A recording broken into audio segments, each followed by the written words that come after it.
পরিবারের অনুপমের আসল অভিভাবক কে? উত্তর, মামা। অপরিচিতা কোন পুরুষের জবানিতে লেখা গল্প? উত্তর, উত্তম পুরুষ। অপরিচিতা গল্পে উল্লিখিত ফল্গু নদীর বৈশিষ্ট্য কী? উত্তর, অন্তঃসলীলা।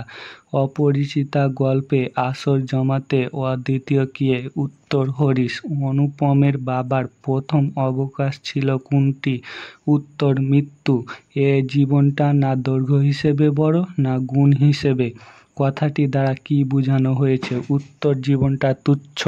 সে নিজের চারদিকের সকলের চেয়ে অধিক রজনীগন্ধার শুভ্র মঞ্জুরির মতো সরল বৃন্তটির উপর দাঁড়াইয়া যে গাছ ফুটিয়াছে, সে গাছকে সে একেবারে অতিক্রম করিয়া উঠিয়াছে।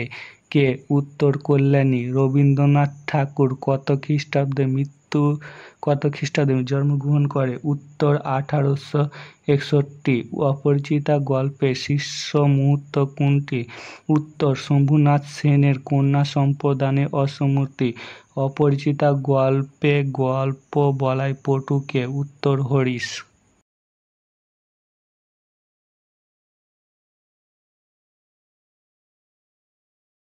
যে গাছ সে ফুটিয়াছে, সে গাছকে সে একেবারে অতিক্রম করিয়া উঠিয়াছে। এই বর্ণনায় কল্যাণীর কোন বিশেষ দিকের কথা বলা হয়েছে? উত্তর, সৌন্দর্য। অপরিচিতা গল্পে কল্যাণীর বিয়ে না করার সিদ্ধান্তের কারণ কী ছিল? পিতৃআদেশ।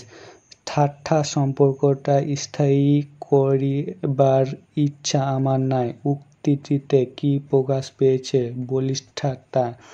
অপরিচিতা গল্পে কথকের নাম কি? অনুপম।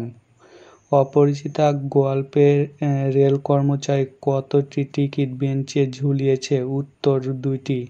অপরিচিতা গল্পে বিয়ের অনুষ্ঠানে কন্যার গহনা মাপার মধ্য দিয়ে মামার কোন মনোভাব প্রকাশ পেয়েছে? উত্তর, অবিশ্বাস। অপরিচিতা গল্পে কল্যাণী বিয়েতে কোন রঙের শাড়ি পরেছে বলে অনুপম কল্পনা করে? উত্তর, লাল। কে অনুপমকে শিমুল ফুলের সাথে তুলনা করতেন? উত্তর, পণ্ডিতমশাই। অনুপমের মামার সাথে করে সেকরা নিয়ে যাওয়ার কারণ? উত্তর, বিশ্বাসের অভাব। তবে চলুন আপনাদের গাড়ি বলিয়া দিই। উক্তিটিতে প্রকাশ পেয়েছে শম্ভুনাথবাবুর প্রত্যাখ্যান।